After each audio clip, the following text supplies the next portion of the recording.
المطففین نام پہلی ہی آیت ویل للمطففین سے ماخوذ ہے۔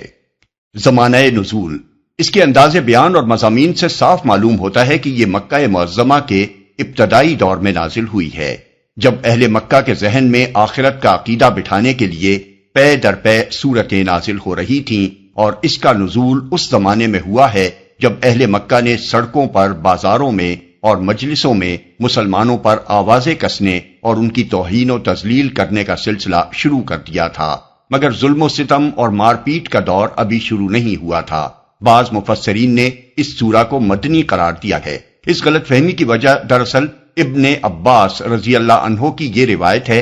کہ جب نبی صلی اللہ علیہ وسلم مدینے تشریف لائے تو یہاں کے لوگوں میں کم ناپنے اور تولنے کا مرض پوری طرح پھیلا ہوا تھا۔ پھر اللہ تعالیٰ نے ویل للمطففین نازل کی اور لوگ بہت اچھی طرح ناپنے تولنے لگے۔ نسائی، ابن ماجہ، ابن مردوے، ابن جریر، بیہقی فی شعب الایمان۔ لیکن جیسا کہ اس سے پہلے ہم سورہ دہر کے دیباچے میں بیان کر چکے ہیں، صحابہ اور تابعین کا یہ عام طریقہ تھا کہ ایک آیت جس معاملے پر چسپاں ہوتی ہو اس کے متعلق وہ یوں کہا کرتے تھے کہ یہ فلاں معاملے میں نازل ہوئی ہے۔ اس لیے ابن عباس کی روایت سے جو کچھ ثابت ہوتا ہے وہ صرف یہ ہے کہ جب ہجرت کے بعد نبی صلی اللہ علیہ وسلم نے مدینے کے لوگوں میں یہ بری عادت پھیلی ہوئی پائی تو اللہ تعالیٰ کے حکم سے آپ نے یہ سورت ان کو سنائی اور اس سے ان کے معاملات درست ہو گئے۔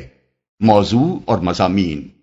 اس کا موضوع بھی آخرت ہے۔ پہلی 6 آیتوں میں اس عام بے ایمانی پر گرفت کی گئی ہے جو کاروباری لوگوں میں بکثرت پھیلی ہوئی تھی کہ دوسروں سے لینا ہوتا تھا تو پورا ناپ کر اور تول کر لیتے تھے، مگر جب دوسروں کو دینا ہوتا تھا تو ناپ تول میں ہر ایک کو کچھ نہ کچھ گھاٹا دیتے تھے۔ معاشرے کی بے شمار خرابیوں میں سے اس ایک خرابی کو، جس کی قباحت سے کوئی انکار نہ کر سکتا تھا، بطور مثال لے کر یہ بتایا گیا ہے کہ یہ آخرت سے غفلت کا لازمی نتیجہ ہے۔ جب تک لوگوں کو یہ احساس نہ ہو کہ ایک روز خدا کے سامنے پیش ہونا ہے اور کوڑی کوڑی کا حساب دینا ہے، اس وقت تک یہ ممکن ہی نہیں ہے کہ وہ اپنے معاملات میں کامل راست بازی اختیار کر سکیں۔ کوئی شخص دیانتداری کو اچھی پالیسی سمجھ کر بعض چھوٹے چھوٹے معاملات میں دیانت برت بھی لے تو ایسے مواقع پر وہ کبھی دیانت نہیں برت سکتا جہاں بے ایمانی ایک مفید پالیسی ثابت ہوتی ہو۔ آدمی کے اندر سچی اور مستقل دیانتداری اگر پیدا ہو سکتی ہے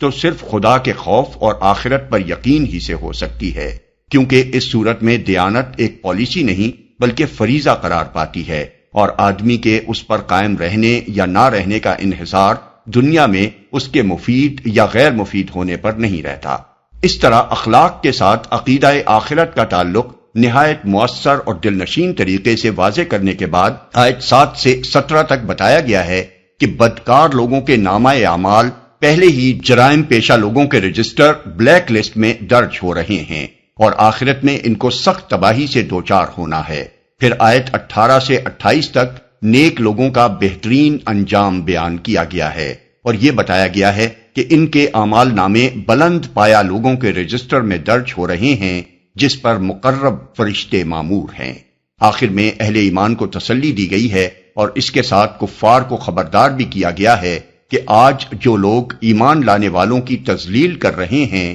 قیامت کے روز یہی مجرم لوگ اپنی اس روش کا بہت برا انجام دیکھیں گے، اور یہی ایمان لانے والے ان مجرموں کا برا انجام دیکھ کر اپنی آنکھیں ٹھنڈی کریں گے۔